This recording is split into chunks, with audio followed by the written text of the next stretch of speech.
Welcome, one and all. It was Liverpool 1, it was Chelsea 1. Jez was at the match, and she joins us today. Welcome, Jez, Good evening, Reds. Good evening. and a very good evening to you and to everyone checking on YouTube and also watching back on whatever podcast engine you love to listen to us on. We're pleased to have you here, and we are not so pleased with the result, although it's kind of inconsequential in the context of qualifying for the Champions League. We should think. However, you come up against a team like this, Jez, in the kind of run of form. They recently lost their manager, lost six on the bounce, went about 1,600,000 hours without scoring a goal until that Pedro overhead kick against Forest. That was a consolation. And yet they come to Anfield and they look perfectly measured, capable of containing and also hurting us. What do we make of this, Jez? How could a team that's so rubbish look so competent against a team that is competing for Champions League qualification? I think the worrying thing is that Fortress Anfield doesn't seem to be so much a fortress anymore, particularly this season, and that teams, regardless of where they are in the league, feel like they can come and get something from playing at Anfield. And for the majority of them, they have come and got something from Anfield. So, for Chelsea's perspective, it was kind of like nothing to lose. And they had a point to prove coming into this, what, six consecutive Premier League games on the bounce. Yeah. And you kind of think at some point that's got to change. And it was kind of like, yeah, they felt that Anfield, that was the place. And it clearly was. Yeah, people aren't scared to play it Liverpool at Anfield anymore. Yeah, it's super worrying. However, when you look at the balance of play, when you get an early goal, we always say the early goal is going to count for a lot, or it's going to make a big difference. Team that scores the first goal can, really get on top and it can give you momentum. Were you lured into thinking like I was because they've been on such a wretched run of form that would pretty much open the floodgates or would make us a bit more comfortable within our own skin? I hope so. But there's a part of me that felt, have we scored too early? Just the Right. way that we play in terms of how being able to sustain anything over a 90-minute match period. And I just kind of felt that, okay, we've got that early. They need to build upon this. And as we've said before, that when they kind of having the momentum with them, then it always seems to be able to like get that next goal that just gives them that little bit of comfort. So as and then the kind of intensity seemed to drop off, and that just seemed to invite Chelsea back into it. And it was like, okay, yeah, we're 1-0 up early doors.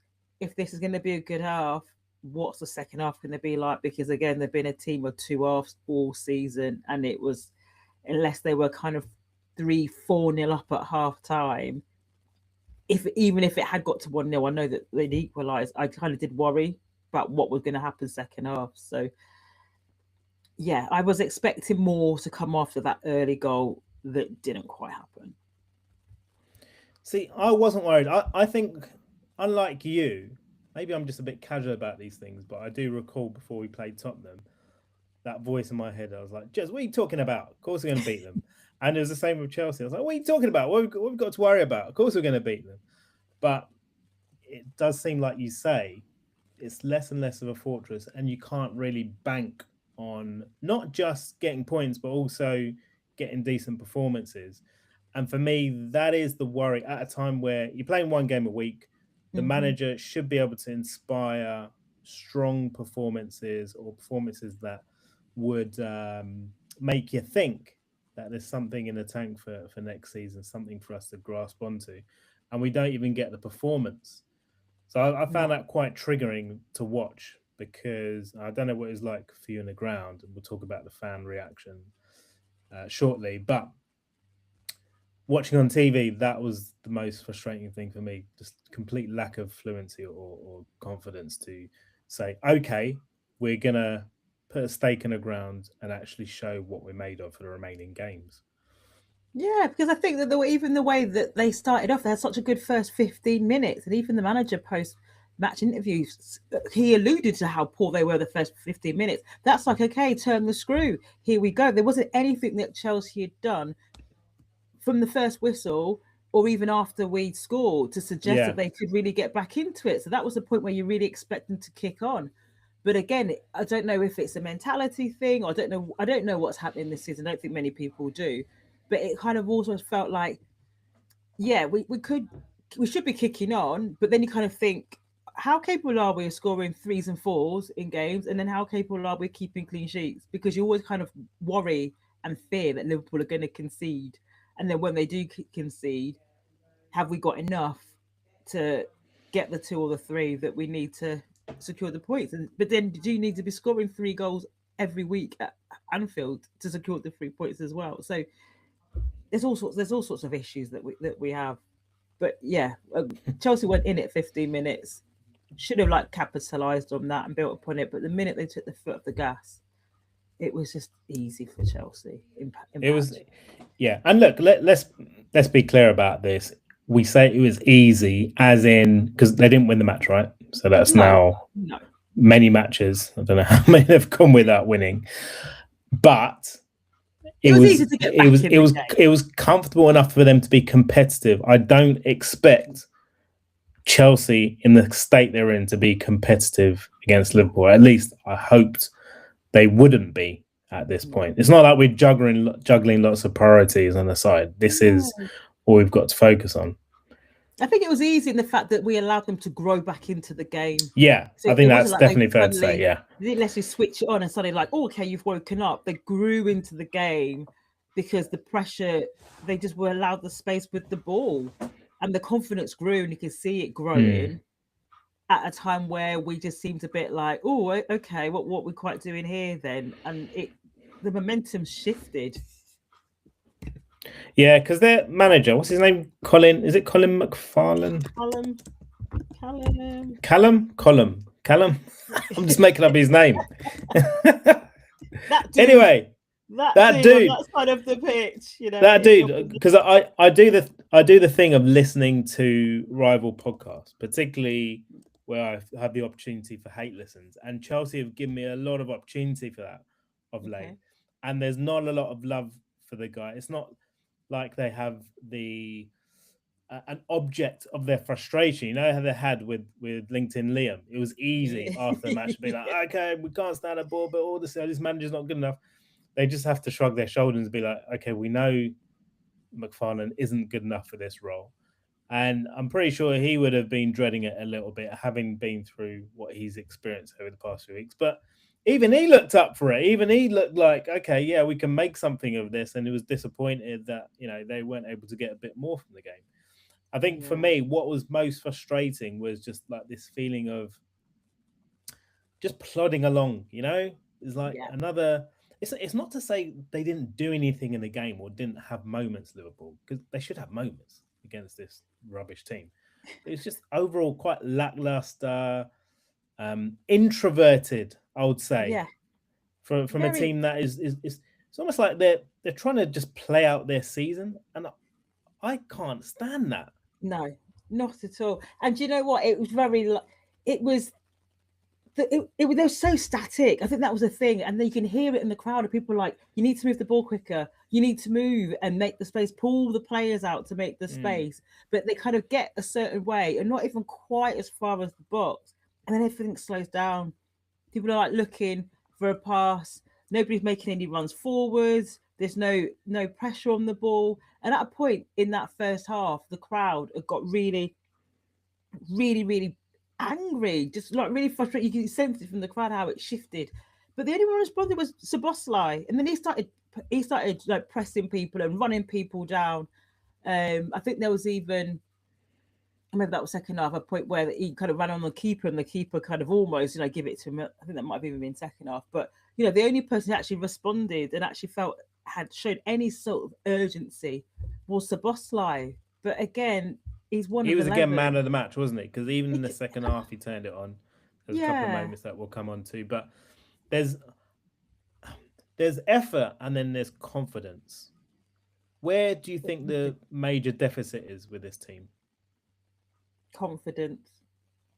I think, but I don't think the effort's that far behind, if I'm being honest with you, because it all feels very much like a lot of finger pointing at other players, pointing fingers at other players, as in saying you should be here, you should be doing that, and it's like nobody's taking any responsibility for themselves or wanting to drive it forward. It's almost like they're looking at each other for somebody else to step up. So they're not playing as a unit for me. But I think the confidence is in, I don't know what they're where they're supposed to be playing, because it's like you should have the confidence to put a ball, believing that your teammate is going to be running into the space, and that's what's kind of been a trait of Liverpool's style of play, is that you can play that blind pass for because somebody's going to be on the move, whereas now they Yeah. don't believe that anyone's going to be making the move, so they go for the more comfortable, safe option, is putting it into feet. But if somebody's static and you're putting it into feet, it's A, it's easy to read, and B, it's easy to intercept, and that's where the play's breaking down for me. Um, but yeah, I don't think we can pinpoint it on one thing, because I think it's a multitude of things that might not be big things in themselves, but collectively resulting in what we're seeing or have been seeing. I think it's always a bad reflection on where a team is at, where we end up talking a lot about wider picture and future and the manager's future. Yeah, And we're going to have to return to that at some point on this pod. But for now, let's talk about some of the action on the field. In that first half, we were treated within 6 minutes to one of the best goals Anfield has seen this season. Ryan yeah. Gravenberch, who by his own high standards from last year has dipped a fair bit, did wind back the clock a little bit and tucked away an exquisite finish, Mm-hmm. curled beyond Jorgensen into the net, and that was the lift we felt we all needed to set us on our way. In the end, it wasn't. But talk to me about that goal. Oh, it was beautiful. Like you say, he's not shown as much of it of last season this season. And we've kind of talked about, Salah and him not scoring goals, and actually how you need to take that pressure off one person and actually spread Yeah, the goals. And I think actually in the managers in Slot's pre-match press conference, I think he acknowledged that actually we had a bit more of a spread of goals across the team. Not as much from midfield as I would like, but I like the way that he drove into towards the goal, had the yeah. confidence to have a shot. It was quite Gapco-esque. I was like, okay, you've been taking notes off your fellow countrymen there. When you cut in, right foot curler. But yeah, it just kind of he brought what he needed to bring, Yes. and I think what the team needed as well. Again, like just to see that, because well, my thoughts about Gapco. I think most people do, but You in love terms him to of, death, yeah. yeah, well, in a past lifetime, I think. But yeah, when you kind of looked at that, kind of when you were thinking, okay, where are these goals coming from? So it was nice that he stepped up and he delivered, and it was, yeah, it was beautiful. It was you beautiful. you neglected to mention the role that Rio Engamoa had in that. And I purposely didn't mention his name because I wanted to see whether you were gonna shine some proactive light and praise on his role. But it was great to see him start, wasn't it? You know, I can talk about Rio more than just that moment, because Oh, he's go just got. ahead. Do you know? Because it was what we wanted. All the fans were just vying for him to start, because he Mm, brings so much energy. He's direct. He has a go, and he's been effective off the bench kind of this season. But the way things are going with the injuries that we're carrying, with the absences that we had for this particular game, it was screaming out for him to start. And I'm glad that the manager did, because he just has purpose. He's direct, he's confident, and actually it just gives the opposition something else to think about when we're talking about, as we have recently, how the slowness of the game. So the fact, he took his man on. I didn't mention him because it's like, there's something, goes he without talks saying. for himself, he talks for himself. Yeah, But yeah, and I think I alluded to this in the last pod that we had when we were talking at the United game. Again, when he came on, actually, his maturity in his thinking and his play, linking it up and yes, making yes, moves and yes, making yes. spaces for people, making things happen rather than feeling like he's got to do it all. So, love the guy. Although I worry And that we're so hooked on a 17-year-old to save yeah, our but I season. mean, you say that, but we had two real informed wingers, your Fave Gakpo and Diaz last season, and we didn't bring anyone else in No, unless you want to count Verts as a winger, which I don't. no. So he is a member of the squad. We do rely on him to deliver. You know, he's paid a salary, maybe not like everyone else, but Yeah. he's a not saying on loan. He's a fully paid up member of the squad. So I guess the question I've got is: do you see him next season being upgraded on, and maybe he gets loan time or fewer minutes if that's possible? Or do you think actually Liverpool look at the priorities that they've got and upgrading in that part of the pitch may not be so high given the kind of end he's had to the season? What are your feelings on that? He needs more game time. I don't necessarily feel like he'll get as much as he probably needs at Liverpool next Sure. season. And I think that for him, what would be good is probably a loan move. I'd hate to see him go because I think he's just been brilliant. And when you look at the bench, As in transferred. yeah, You'd hate to see him transferred. yeah, I hate to see him transferred. Yeah. But I think that he needs the minutes. But I don't think he's going to get the minutes week in week out playing for Liverpool.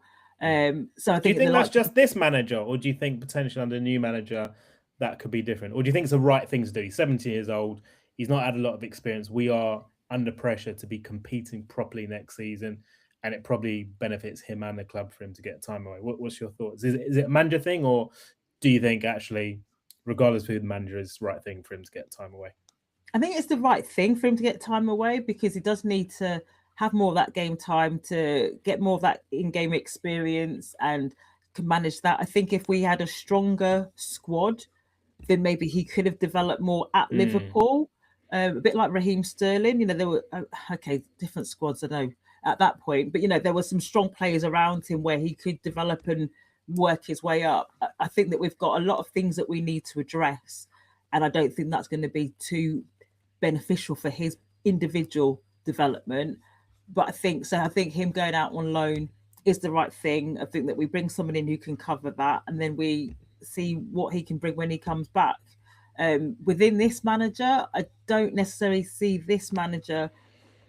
I don't see this manager's ideas about the youth in the first 11 the same sure. way as we did with Klopp. Yeah. Um, and for that reason, I think if the manager stays, then yes, a loan definitely is the right thing for him. If another manager comes in, again, it depends on what their thinking is around bringing youth through into the first team Hmm. Mm. as to whether, but either or, I think whether it's Slot still here or somebody else, probably a loan move is probably the best for him next season. But it'd be Yeah. sad for him to not be on our bench or on our team sheet next season. Yeah, I 100% agree with what you're saying. I think it's healthy for him to get into an environment where he is naturally going to be relied upon to play more minutes, where he builds up his experience and rhythm of playing matches. He begins to iron out some of the challenges that he has in his game, for example, with decision making, and you don't Mhm. really view him as someone that is going to be a 90-minute player. Yeah, And at top level, that's what you expect to need. But let's listen to what Honest Slot had to say, because actually, Jez, there was a couple of moments, end of the game, and then on 67 minutes, where the Anfield crowd showed very clearly what they thought of the manager, I would say. yeah. So he had to explain himself as to why Rio went off. This is what he had to say. And Gamoa was really positive in the game, but then there were boos from some of the Anfield crowd when he came off. Why did you feel that was the right time to replace him?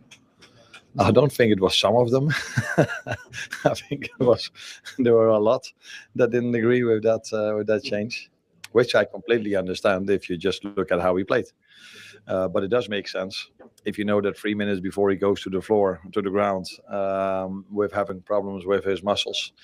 And then when I asked him, he said, "No, not sure if I can continue." Yeah, and then the idea was maybe not to take him off, but when he gave the signal that he wasn't completely ready to continue, then it makes complete sense. But I knew this would have been the reaction because he's such a popular figure. He played a good 65, 70 minutes, 65, something like that.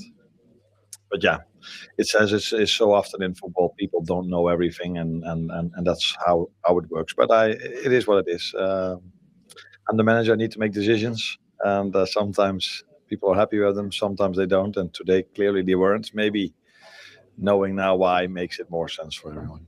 You cleared it up now, so that does make sense. What about on the final whistle? Because that's when there seemed to be even more boos. What was your reaction to that? Now that probably has to do with us not winning. So a draw. From the last 5 games, we won 3, lost last week, and today a draw. Yeah, that's not what we want. We want more. We want to win them all 5.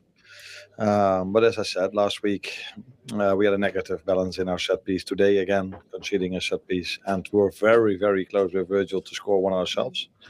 So yeah, it completely makes sense that people are disappointed if we don't win, because that's what we want. We want to win, and it should be like this. If Liverpool doesn't win, no one can ever be happy.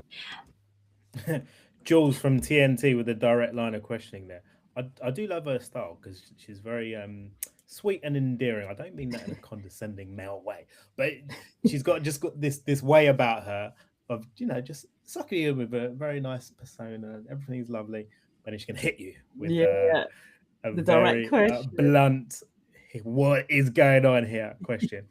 And I think that's you probably don't need to do that with Arne Slot anyway so much, because he gives direct answers and he doesn't tend to mask what he really thinks, which again I think is healthy. Look, no matter what you say, when things are not going well, anything that comes out of your mouth is going to piss people off or irk them.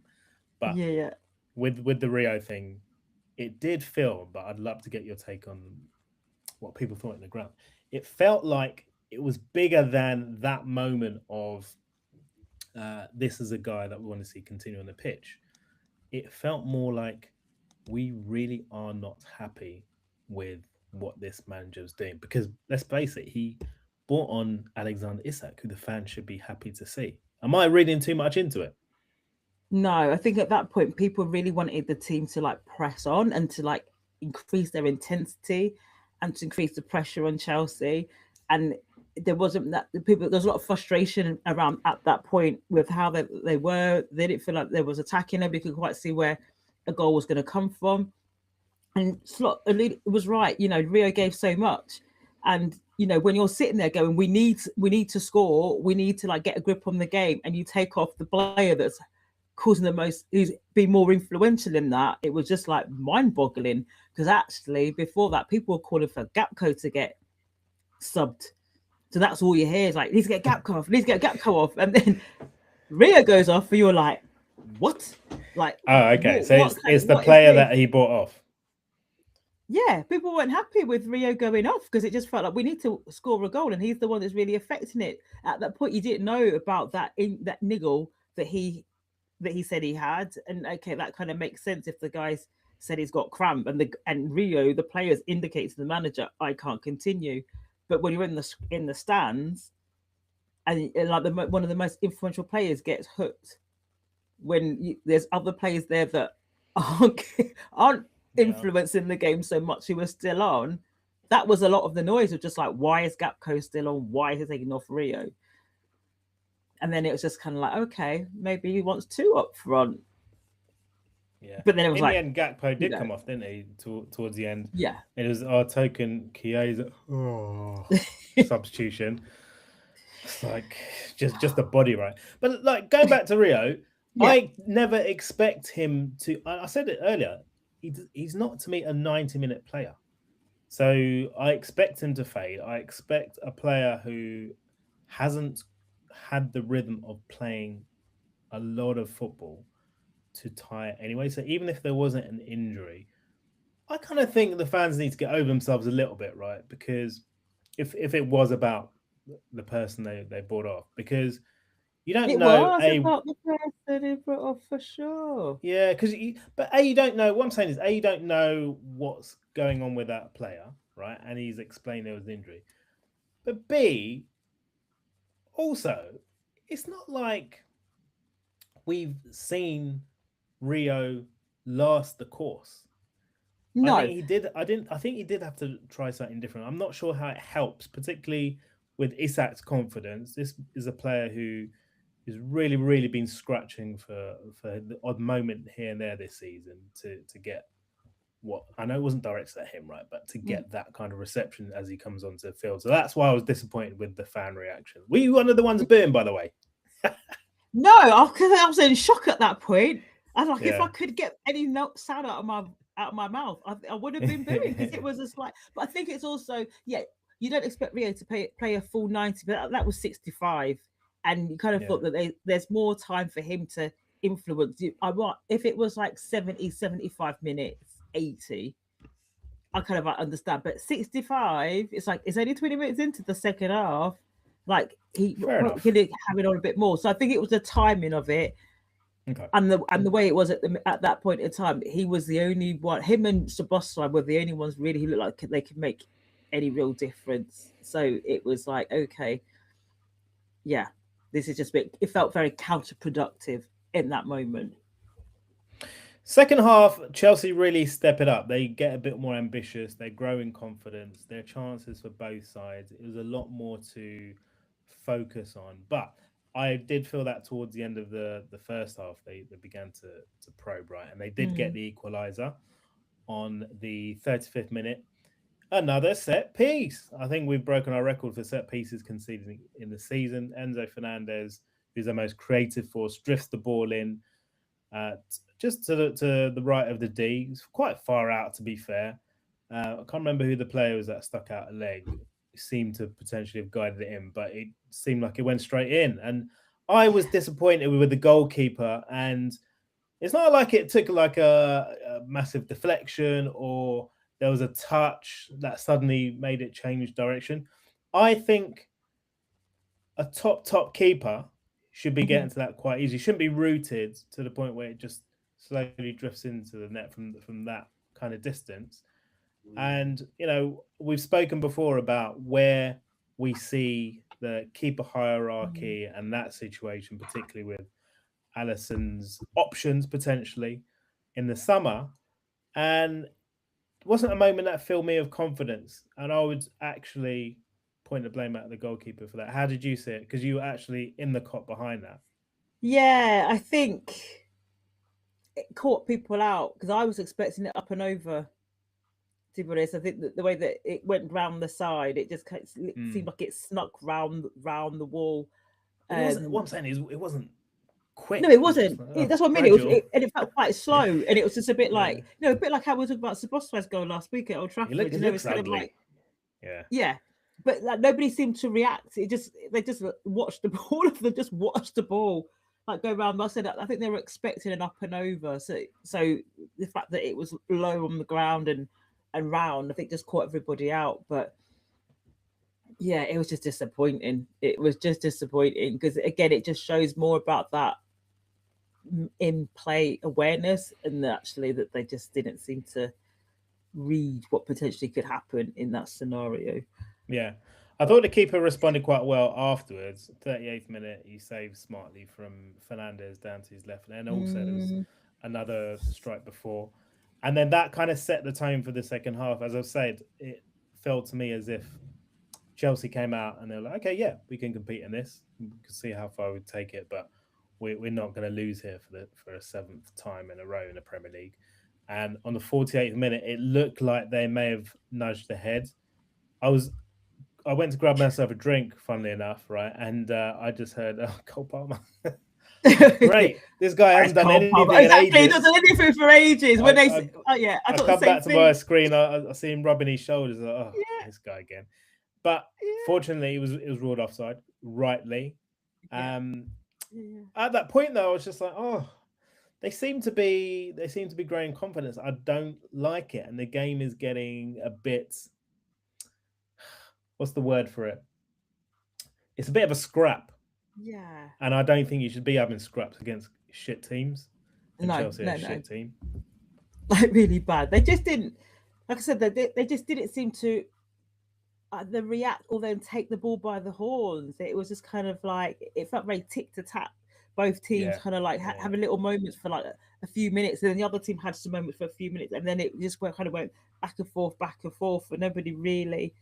But I don't want to say that Chelsea should be like having a lot of the ball, a lot of the possession, and creating it. But again, it just felt like they just had space, and Cucurella actually seemed like he was the one who's going to cause us problems because they seemed to be able to find him. Like, but I was saying to the person next to me, yeah, I was like, the person going, it's the same ball every time. It's the ball over into the space.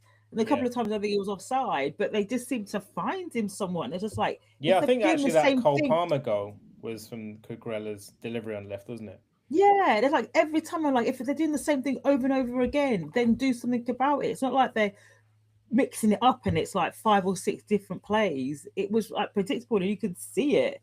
You're like, if we can see it, why can't you? Yeah. But, yeah. Well, 59th minute, Jorgensen pushes away a good chance. I think it was from Soboslai? Can't recall. And then on the 70th minute is another good save. Liverpool probing, they're looking for that winner, but again, still felt like a bit of a contest. I felt Dom in that second half really showed himself again. I know we touched on it earlier, but for me, there was complete validation for moving to next season, him taking on like a captain's role in his team. I'm looking at, it's not to say I want to chuck Van Dijk in a bin, but next season is going to be his last season, I think, right? Yeah. So with that in mind, you need to be thinking about what that transition looks like. And we need, ideally, not to have so much churn all over the pitch. And it'd be great if we can stabilise by really locking down Dom in this squad and really giving them the support he needs. But I was so pleased to see, just to pick up on a positive, his application, his hunger, his desire. Because remember a few weeks ago, he had to go at the fans. Yeah, yeah. Remember that? Remember, was it Anfield? I can't remember where it was, but he went away to the fans. It might have been an away game. It was away because they're wearing white. I can't remember who it was now. There was something in his body language that was just like, oh, I'm actually quite disappointed in the fans. Like, we've given you something, you've not given us much back. Or I think we need to really treasure this guy. Yeah. And I believe that in the next year or two, you're going to see that he's going to establish himself as the best midfielder in this league. I'm not all for this Bruno Fernandes hype. I know he's won the Football Writers Player of the Universe, but for me, natural ability, application in a struggling team as well, relatively, he's been head and shoulders. I don't think it's been a great year, by the way, in terms of individuals showing themselves, but in terms of our teams, like, so clear cut, he's the one, isn't he? Oh, absolutely love him. Absolutely love him. It's just, there's all the memes going about. I think there's a meme of Homer Simpson and Marge Simpson in bed, and he's just like, Marge, I just love Dominic Szoboszlai, and all of these that people keep sending him. Like, sounds like the kind of thing Homer would say. Absolutely love him. I mean, he has. It's ironic he wears a number 8. It feels quite Gerrard-esque, when this team is struggling to do anything. That he's emphasis the one on the esque. We're not saying he's a new Gerrard. No, esque. There's only one Stevie G. It's only one Stevie G. But and like I said, when the crowd were kind of like getting frustrated with the players because it was like they felt really static, he reacted and he was running them down and he was chasing and pressing and causing some issues. You're like, that's just what we want to see from the rest of the team. And I kind of get his frustration because he knows how good he is. I mean, they all know how good they are because they're Premier League footballers, and you have to have that self-belief. And because of what we saw last season. Yeah, and he came out, he had the whole thing with the fans, and he kind of was saying, look, we need to sort ourselves out. We'll be playing in Europa Conference League. I think we've done enough now that that's not going to happen. But there was a point in time where that was a strong possibility for Liverpool. And he kind of just felt, because he's just like, we're better than that, and I'm better than that. At that point, I was worried going, if it ends up being Conference League, this dude's off as well, But they need to really wrap everything around that guy and keep him at the club, because I think not only does he have the ability that he's demonstrated, and this is also somebody who showed a lot of promise early doors in his first season and then dropped off. He kind of recognized, I'm in the Premier League, I need to do X, Y, and Z.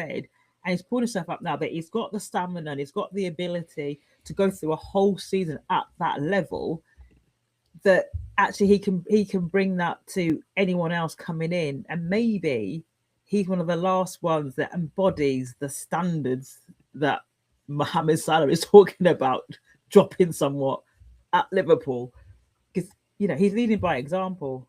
Love the guy. Love the guy.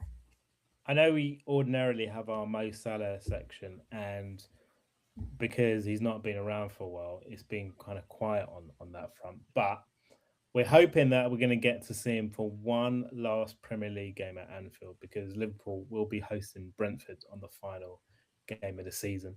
But what made me quite anxious and sad watching this today, Jez, was, and I know, look, Salah's not been up to his normal levels of performance or output this season, but you always had it in the back of your mind that here is an option that will occupy the minds and thoughts of the opposition, even if he's having an off day, right? There's always that thing at the back of your head. It's Mo Salah. Yeah. He delivered the league last season. Yeah, we've got to be careful with him. Liverpool, they don't have that option, right? And I think they might have to go big again. And it might not be big in terms of actual figures, but it'll be big in terms of profile and what they're demanding of the player that replaces him. Do you get a bit of that when you're watching the team live, where you're like, okay, there's no real magic spark from someone that can beat players and be explosive and who has a body of work behind them? Like, we know Szoboszlai is industrious, but he's not that guy who's like got the magic dust in his boots. And we know Rio's talented, but he's young. So is that a concern for you that you share? Yeah, I think there's a lot of issues in the squad, maybe not in just the first level, in the squad, in terms of filling in those gaps, and there are big boots to fill. And I was kind of saying to somebody kind of earlier today, as much as I've been quite critical of the manager at times over the course of the season, I do feel for him, because he's also got to manage Salah transitioning out the club. If he's here next season, he'll be managing Van Dijk potentially transition out the club. There's a big players who won a lot, and it's a bit like Brendan Rodgers. I was like, dude, you got to deal with Stevie G leaving the club. Those are big things to deal with. But there's a lot of positions in the pitch that they need to address. The Salah position, definitely. How big are they going to go to replace that, given that we need to address the centre back position? We probably need to maybe look at the other wing as well, and somewhere in midfield. No Ekatike. Yeah, and it's like, how do you manage that? Yeah, he's not going to probably be playing till like Christmas. But then again, what's it going to be like, and how long is it going to take him to get up to speed? Do you have to potentially just work on the basis that you're not going to see much of him next season either?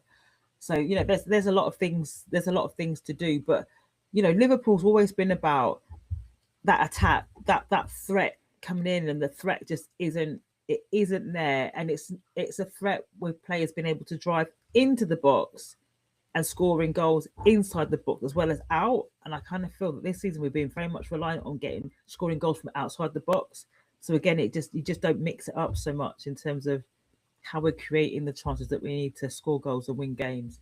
But those are big boots to fill, and I just,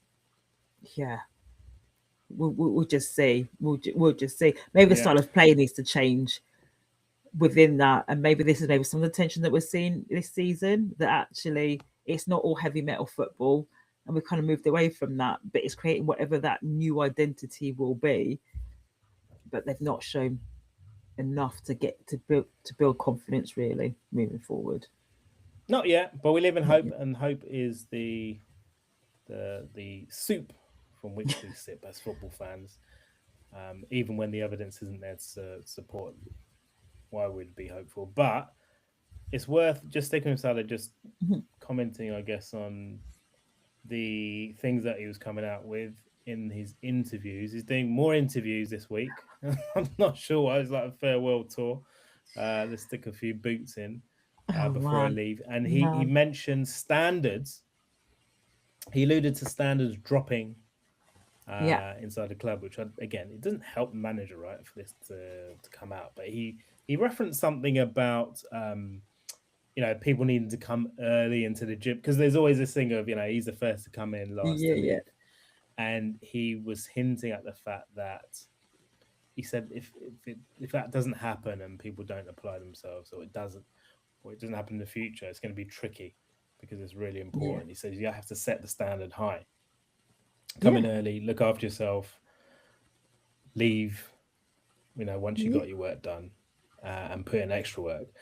And Slot being Slot, it wasn't difficult for them to get a bit of a response out. A rise. They got a rise. Yeah, exactly. So I've got the comments that he dropped maybe a couple of days ago. He said, what Mo is saying is that standards are really important for a football club.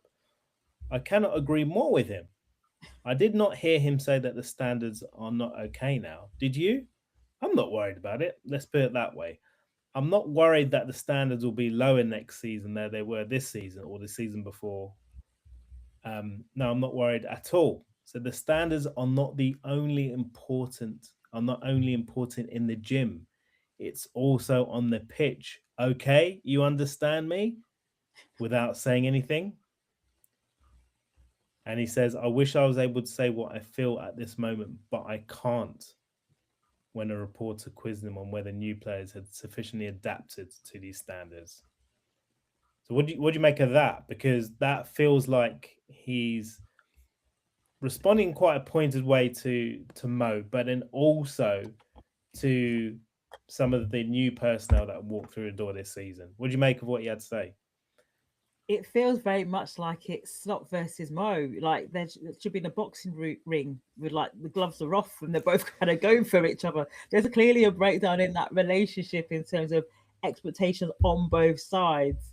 And there was some kind of chat in the stands, and this is more chat that I'd overheard rather than I was directly involved with it. And it kind of seemed to allude to the fact that Slot, I don't know if he was back home in Holland this week or something about him kind of going back a bit more often. Now we're dropping to like one game a week and people feeling that he needs to be here and they need to be doing extra training sessions because they've actually got longer to train, given the argument is the game's coming thick and fast. We've not got time to really train or to work on things. And there's kind of some kind of suggestion that he's not enforcing that as much. Like, I don't know. Like I said, these are just comments that I heard. But I think there's an expectation for some of those more established players who've been in that long that actually, it's extra training, it's extra this, extra that. And it just seems a bit relaxed. And I think you kind of get that from Slot a little bit, that he's just been like, I agree with you. I tell it as it is, and it is what it is, and I'm just going to do what I'm going to do, and we'll just move on. So yeah, but it feels very much like it's, and I don't want the season to end like that, where it's just Mo having a dig and Slot coming back, and then he's going to have another dig, and because it just ends up just being all about that and not about, firstly, the kind of amazing kind of career that Salah's had at Liverpool and what it's given to the club, but also to those others that are also on their way out and the work that needs to be done. It just ends up leaving a bit of a sour taste that just drags on. Very few icons or club heroes get to leave on perfect terms, as in they announce that they're going to go, then there's harmony between them, the manager, and the club, and an acceptance from both sides that things need to move on, and then you transition to the next thing. A lot of the time it's either they'll leave in the summer and there was no announcement. Sadio Mane, I always regret that when he left the club. For sure. Or same with Henderson. Or it's, breakdown in communication. Club said this, doing interviews to kind of put people's reputations or names in the dirt. And it's that kind of thing. So I think at the very least we can be thankful for the fact he will have a send-off of sorts. And this is an opportunity now, whether it's Slot, whether it's someone else, to move forward with new invigorated and motivated personnel, right? Because this whole transition of the old to new guard, I think we've got 2 players left now from that Champions League final. They had to keep graying out the pictures. So it's just like Allison and Van Dijk. It could be down to 1 player, right? Could be. In a year's time, there'll be none left. So we, Yeah. as fans, need to get our heads around the idea that we're not in 2018, 2019, 2020 anymore. Things have to move forward.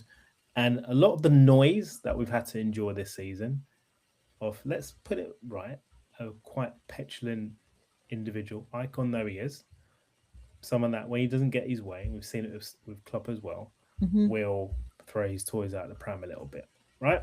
Not to go over old ground, but just to say that it's a healthy thing now, I think. If there's one thing that we can look to with optimism, provided the club replace him in the correct way, it's that it's a new chapter. It's a new way of doing things. And last season wasn't Slot's team. This season hasn't really been Slot's team for various reasons. The next season will be if he's there. Yeah. And no, it's quite interesting because he has been quite petulant, and you're like, dude, even to the point, it seems like a bit of a running joke. I think was it after the United game when Kanate was in the mix zone and Van Dijk walked past going, "Oh, well, you're in the mix zone. What are you saying?" And kind of like, "Oh, here, there's another bomb that's going to drop." But there's been some moments from some other people. McAllister has come out and said a few things, and you expect McAllister to be there. So we'll kind of see. But it is a transition period, but you want to be able to transition still at a high level and not be days of old where it's like you transition and then you find yourself like United, where you're just like 6, 7, 8 years before you actually do anything. And come back from that. But yeah, we need to hopefully we can move on in the right way, and the club can move on in the right way. And Speaking of the old guard, it's easy for players now, isn't it? Because, and I said it to it before, and Sal had a point. They kind of moved to this. Was it when Firmino left, and you had Firmino and was it Oxlade-Chamberlain at the same time? You had the guard of honor. They made a big thing about players leaving and moving on, and that seems to be part now of the culture. And he's got a point. Henderson went without that. Kelleher did, and Salah in his one of his interviews was quite clear, going, "We're playing Brentford. They're both playing for that other team," and he hopes that the club somehow will acknowledge them and kind of bring them into that whole mix. So him and Robbo leaving, it's like, oh right, okay, that's quite interesting. He's clearly got an issue with how they left. But again, the players now with social media, they've got their own platform. Salah made his announcement on his own platform. And then the club follows. Okay, we need to react to this. And like this, 2-paragraph short statement. Whereas when Andy Robertson left, it's like, oh, Andy Robertson. They made so much more of a song or dance about it. So I guess that's the big change, isn't it? Since we started watching football properly as adults a few years ago, we didn't really experience players having outlets to discuss what they were thinking. I think back in the day, you still had those situations where players would go away for international duty, give an interview in another language, and then somehow think it wouldn't be translated back to English. Or like you might have like an interview in a magazine, but then that might take 2 months, maybe a bit less for that to transpire and surface. Whereas now, immediately with social media, it's like, this is my thoughts. I'm going to do this. This is happening. I think this. And it makes it tricky for a club. But going back to the old guard, right? Yeah, go on. It was remiss of me not to mention, going back to the actual match today, Van Dijk and his header against the bar, because that was an opportunity to win the game. I thought he could have done better with it, but he actually was, I don't know if you've seen the replay back after you got back from the ground, but he actually was semi-wrestled down to the ground. I was like, ordinarily, if that was, what they say, if it was anywhere else on a pitch, that's called as a foul. Why do you think that wasn't given? Oh, I don't know. It should have been a pen, right? What penalties these days? It depends what competition you're watching and what opposition you're watching as well. Some of the teams lower down the table, I should say, get decisions against them for them. Who knows how the officials apply the rules? but it was a good attempt. I think yeah. But for me, it was just kind of like, apart from that, and Szoboszlai hitting the post, crashing that shot against the post, again another long range effort. It, yeah, I needed to see a bit more.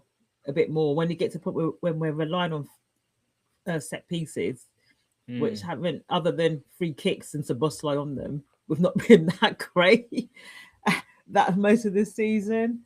There's not a lot of variety, right? No, that's what I mean. It's like Dom, who is it? Gapco specials, it's not him, it's someone else cutting in and bending the ball in, and that's about it. But yeah, I think at that point it was just we're just hoping. It was hopeful. We're clutching. It was hopeful. We had 7 minutes of injury time, but I never really believed that we were going to win it. Nevertheless, Jez, look, let's at least be thankful for the fact that at most Liverpool need 3 more points. They probably won't need that. Even if they stop playing today, I don't see how. Is it Brentford beneath us or Bournemouth? I think it's Bournemouth. I think it's Bournemouth in 6th. Yeah, so I think if you look at it from Bournemouth in 6th, they're 4 points off us with 2 games left to go. I don't know what their fixtures are, but I'll trust Liverpool to be able to get a win. And ultimately, we've done the bare minimum, right? When you talk about bad seasons, we have not had a piss poor season like the club that spent $2 billion over however many windows who played today. They're tracking for 9th, likely to finish 9th if they're lucky, but they're competing with likes of Everton and Fulham who lost today. Things aren't as bad as they could be, and I actually think our floor is higher than the majority of the league's ceiling, and the league position would suggest as much. Is when we start talking about things such as performance, our ability to compete right at the top, and our ability to get back to that level. It was only 12 months ago where we look like we could be top dogs. If you close your eyes, can you imagine in 12 months' time that we could feasibly be competing for this league title again? I worry, and I say I worry because that transfer window last summer was the transfer window that nobody saw coming, or nobody would have ever believed, given how FSG have handled recruitment since they took over. Which is how many years ago that is now. But it almost feels like it needs that level of spending again to get us to a point where I really feel like that we can compete. And it's level of spending to kind of really plug in the gaps that clearly have been shown through the mass changes that we had, that never really thought about replacing Diaz. Like I still don't understand how Diaz was allowed to go. Particularly given, the fact that we lost Diogo as well, so kind of went down there. The fact that they've not covered the centre-back position, the fact that the midfield there's not really a strong enough defensive midfield for me. The fact that now we've got Salah going and worse effect coming on the attack. The fact that we've got a striker, who has really done more than a lot of people were going to expect him to do when he came in, who now has done his Achilles in and is going to be out at least until December. Yes, we've got spent that money on Isak. He's still as much of an enigma now as he was when he eventually did get to us and get that transfer over the line. So there's so many. Let's get it right. Isak's transfer has been an unmitigated disaster. Completely. You can look at it and say the injury is unfortunate, but even leading up to them, even the way he came into the club, not season ready. Not fit at all. And since he's come back being anonymous, today there was kind of nothing there. There's very little that I've been able to clutch to and say, okay, I see it. Yeah. And with Ekitike being out for any period of time, we don't know how long, that I can see this guy is going to carry us forward. Because big trophies and competing for big trophies is what we're after. So that requires people who are top of their game, who are delivering.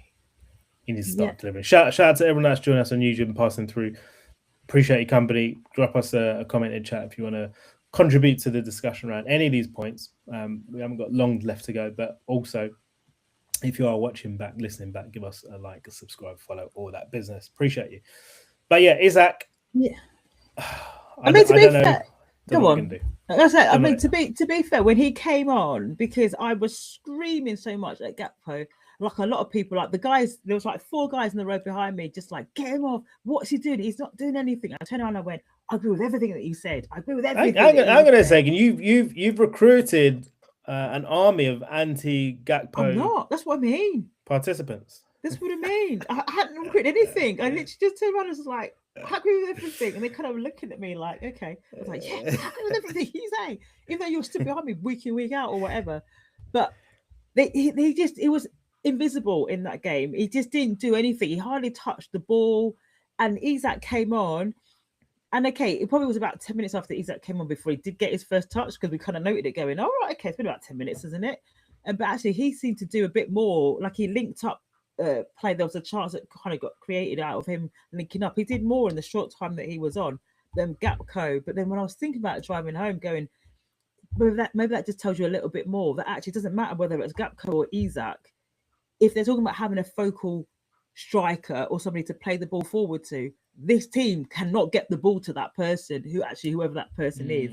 And actually that's the struggle that we have. They get so far up, don't know what they're doing. It goes backwards, sideways. There's not a fast ball or a quick ball forward or a ball into space for someone to run onto it.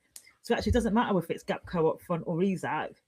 So again, if you talk about Isaac and that transfer and that money spent, the way the team is currently set up and playing is not designed to get the best out of him if that's what he's intended to be bringing to this team. So I worry about what impact he's going to bring next season, but more for the way the team is as much as I completely hear where you come from. So, and yeah, maybe I'm fixated on the output of the individual, but but I agree with you. It's definitely a fair point to say that. How is he being serviced, and have they got the right personnel to make that happen? So, look, these are kind of recurring conversations we have, but I think the more you watch a team, the more they're brought into sharp focus. Because we're clutching, aren't we, for hope, for inspiration as to what we might be able to look forward to next year. But you know what we've got to look forward to next week? A trip to Villa Park, who are proud qualifiers for the Europa League final. Well done them. And they really put it on Nottingham Forest, didn't they, after that first leg 1-0 defeat? Forest just got put through the mincer. Ironically, the same Forest that went to the bridge with their B team last week punched them square in the face. Monday it was actually. Were you impressed with what you saw of Villa? I thought it was a superb performance. And how do you think the game next week will go? Well, they've kind of got one eye on that game. Isn't the final the week after? Yeah, that's the positive thing for us in the context of trying to stay in fourth. But and get points out of this fixture. And don't forget that when they played Spurs, they basically laid down Spurs. Yeah. So I'm hoping they do the same for us. But what did you think of their performance this week, and what do you expect for next week? I mean, I think that it was a great performance. I mean, I always say 1-0 is always a slender lead to take into a second leg. And clearly they showed that. And Emery, he loves this competition, doesn't he? He loves Europa League. And he's doing his thing. And for them, I think that is going to be eyes fully on that final and getting that prize, because they've also got a manager who's proven in that competition. So I'm hoping that it will be easier for us. Because again, they're not that far off us in the league as well, but clearly, that trophy is going to be the thing that's really going to make their season rather than their league position. I just hope that Liverpool, that they turn up and they actually give them a game. I don't expect, they've got one eye on that, so it's going to be easy for us. We don't have to get out of first gear, because Liverpool needs to be like 4th, 5th gear for me, because they've not been in those gears much this season. So I'm kind of anticipating that. Yeah, we should get the win. I don't necessarily believe we get a clean sheet. So I don't know how Jez, easy you know I'm it's always going going to to be. push you for a score prediction. I'll give you mine first. I think it's going to on. be 1-1. I don't think Liverpool are going to win that football match. I think I say 2-1 because I don't think we'll keep a clean sheet, and at most we'll ever score is 2 goals. So that's me with my optimism, as much as I feel the ability kind of is there. But and also don't forget we've got one of ours rotting in that club. It should be back. bring back Harvey Elliott. I mean, come on, we if you want had people, a crystal ball and were on, able to see come on. what would become of this guy's career, or the next 8-9 months. Ugh. Yeah, it's sad. It's sad the way it's transpired and the really way it's turned out sad. for the individual, for Liverpool also, because it's given us one less option. And But there was it's like some when the he comes refusal. back, we've actually lessened his value. So what is happening with him now? He's not paid enough. It's not played enough for Villa to buy him. Yeah. So is he coming back, or is he just? Well, now... he's gonna have to come back because he needed to play. I think it was 10 matches to trigger the clause where they're obliged to sign him. But that's not going to happen. So he has to come back to the club. But now, because he's not played for so long, his value has depreciated significantly in this transfer market. And Liverpool, again, it's another headache for them to solve. Not the top of the list headache, but nevertheless, it is something they need to manage now. Because in his mind, he was thinking, I might have a chance of this Euro squad. Okay, it was always going to be difficult. You got Morgan Rogers, you got Foden, you got all these guys, Bellingham, who are significantly far ahead of him, even now, the likes of Eze. So he's going to be watching that from his couch. But when he comes back in the summer, I don't know what's going to happen. I don't even know if we can get anywhere near what we'd agreed as the clause for him to leave. Well, that would have triggered maybe 30 million. I don't see it. And what does that do to the individual as well? The club clearly don't want him. The manager clearly doesn't want him. Let's say it as it is. The manager clearly doesn't want him. And even though it was being raised they're purposely not playing him enough to trigger this clause. So he's coming back or getting back. And they're just like, no, the manager doesn't want him. I felt terrible at it. That's so sad. And then also his busy mate is going. And maybe this is some of the things that are pissing Mo off. Who's his busy mate? Salah loves him. Mo. Okay. Yeah. Oh, Mo's a spokesperson, like the Liverpool Football Club Players Association or whatnot. It's so galling about the Elliott thing. It was so early doors where Villa were like, nah. Yeah. Like really? He left in September. I know. And by October, he knew he wasn't going to play 10 matches. It's too terrible. much. It's terrible. Too much. But terrible. But I kind of 2-1. I think against Villa. I wish them the luck in the final. I think the first time hope they win that. We've had 3 English teams in all the European finals. Yes, they got Palace in the Conference League, who stand to win their second consecutive trophy under Glasner, who didn't even want to be in the jobs anymore. Then you got Villa, who are managed by Emery, who owns Europa League. This is only his 5th final. And then we have Arsenal, who have coasted their, let's say, relatively less challenging side of the draw. Nonetheless, they've gotten themselves there to the final. They were given a bit of a hard time by the celebration police. What did you make of that, by the way? I was like, let them have their moment. Let them have their moment, because football is like things can turn dead quick, and they are facing a very, very strong team. So, I think I don't know. Like I said, Arteta Firestarter. That's what I'm going to think about. That's my take on Arsenal season. Him and how he wants to G him up. We've all kind of been there. Yeah, I think it's just more. Thing. No, but I think that it's clear that there are a lot of people who are really not warm to Arteta as a manager and how he's conducted himself. I think that's what it is. Fans. Yeah, I think that's what it is. He was just like, no one likes you, mate. So any opportunity. But I will say, look, I know a lot of Arsenal fans, friends, Yeah. family, colleagues. What they all have in common is that they tend to be highly emotionally charged. And this isn't their fault. It's because they've had to contend with years of not winning anything or competing for anything properly, like at the sharp end. And now Yeah, they yeah. are. Now it's within touch and distance. And B, particularly when you talk about their European pedigree, right?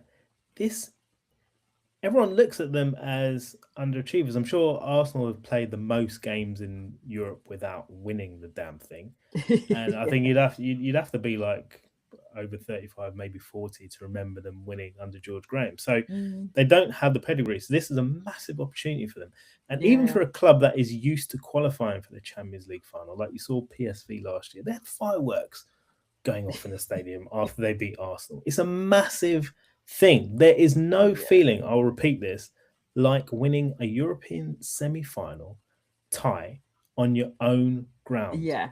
in that Yeah, yeah. second leg, because it's the closest thing you can get to winning a title. It's the next Yeah. best thing. So therefore, Yeah. I don't begrudge them that at all. No. But I do hope PSG give them a solid working over, because I do want to see, at the very least, a good final. I don't want it to be turgid or cagey. Yeah, yeah, yeah. I'd rather not see like a whooping like they had to, like Inter Milan had to endure. But I do want to see a good game. That's all I We ask. want May- like a May the 30th. Bayern Yeah. PSG final. That's what we Yeah. want. We want a Yeah, game like if that. Arsenal can inspire their inner Bayern and show a Yeah. bit of bravery, because Yeah. let's put it right, they were playing Atletico team who are fairly timid, who can't defend anymore. We saw them at Anfield Yeah, we did. early in the season, right, when you got me a Mhm. ticket, and since then they've conceded so many goals. They used to be stereotypically defensive, and that was the identity Yeah. of Diego Simeone Atletico team. They're no longer that, and I don't think many people looked at them and thought, "Oh, they're going to come to the Emirates and win." Nevertheless, you Yeah. give Arsenal credit; they got through that. Yeah, yeah. I think they're going to be disappointed on the night, but you never know. It's football. I don't know. I mean, yeah, we've been there, haven't we? You know, that season when we got to Kiev and we steamrolled everybody on that way to the final. And then you met good Reality. quality opposition, and Yeah. it was like, oh, okay, these are the levels that you need It's to not. have. It's not just good quality. It's the opposition that are seasoned, yes, who have yes. the battle scars, and by the way, the trophy Yep. and the Yeah. experience of winning to do it. High pressure moments, pressure bust Yeah. pipes. Doesn't matter how good your individuals are. And Arsenal's haven't been great, but they've been of a good level. Yeah. It's very different when the lights are on in the final and the pressure's on, and you ain't done it before. Yeah. So exactly. we'll see how that plays out. See how it goes, but yeah, we shall see. There's still a lot to talk about for the rest of the season. Indeed. Maybe not so much for us. I want to ask you actually Indeed. before we go. I'm going back now to the game because it sparked a thought. What were your thoughts about Curtis Jones at right back? I don't like it. I don't like Szoboszlai at right back. Don't like Curtis Jones at right back. No. I think Curtis Jones, he is a victim of his own versatility. He's a player who, if he left this summer, I would not be in the least surprised. Mhm. But I mean, it's just okay, right? It's not like this is the whole thing around. We were talking about Cucurella earlier, right? Yeah. It's the whole thing around what I say about if you're competing for top level things, you need top level operators in those positions. Yeah. Everyone knows once Bradley is back next year, we hopefully, if he stays fit, we won't see so much tinkering. And you ask about Jones. One of the most curious things about the slot era is for all the players he signed, he hasn't got a slot midfielder. Yeah. Yeah. And the Yeah. vulnerable guy for me in that team, McAllister may be the most sellable asset, if you want to put it that way. It's a bit crude. But he may be the one that they can get money for to generate funds. Yeah. But for me, it's Jones. Jones is the one that needs to go. He's not of the level. And if Slot stays and he's to take his team to that next level, he needs a slot midfield boss. He hasn't had one. That's the missing piece. Yeah. No, I agree. I think I was just asking the question because I kind of remembered it. You know, he does all right, but you can see that he doesn't want to play that position either. And there was just multiple times where he just was drifting back into midfield. And he was effective when he moved into midfield. I was like, yeah, you're causing some problems, but dude, you're supposed to be over there and look at all the space back there. Yeah. You know, a better team would see that and exploit that. Yeah. It's a discipline. It's the uncertainty. It doesn't feel natural. No. But that's been another one of our problem areas this season. But you need to build a squad accordingly and make sure that you've got the people to cover where they need to be and do the job that you expect of them at a high level. And that's the thing. We want to see high level operators. Yeah. That's what it is. For sure. Okay, so look, let's leave it there. We've got your score predictions for next week. We've spoken about the game. And I really appreciate you coming through, particularly after a long day of traveling to the game, dealing with the emotional disappointment of yet more drop points, even though they don't mean too much, probably. And 2 more of these to go, Jez, and then we've got a World Cup to look forward to. I just want them to secure that qualification before the final game, so we can just enjoy whatever the send off is going to be. Because if you put the pressure on that tension at all. Exactly, then it just changes all of that. Yeah, you're right. Because I just want the final day to be: are Arsenal going to have their pants pulled down, or are City going to be left crying?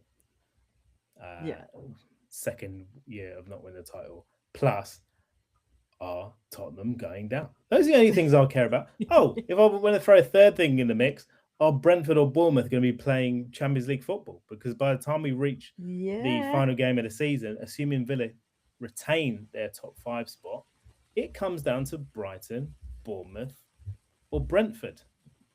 And that's mind-blowing to me. One of the 3 Bs, because if you look at the most likely candidate at the moment, it's Bournemouth. They're sitting in 6th. Their manager has decided to leave, probably because he wants to go to a team that can compete for Europe. They're going to end up in the Champions League.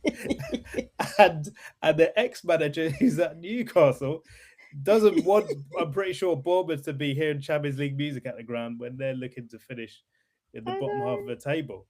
So that to me is funny. But it's going to be a positive thing, I think, for the neutral to hopefully have 3 important outcomes resolved on the final day of the season. And you're right, we don't even want to be a footnote in we want to conversation.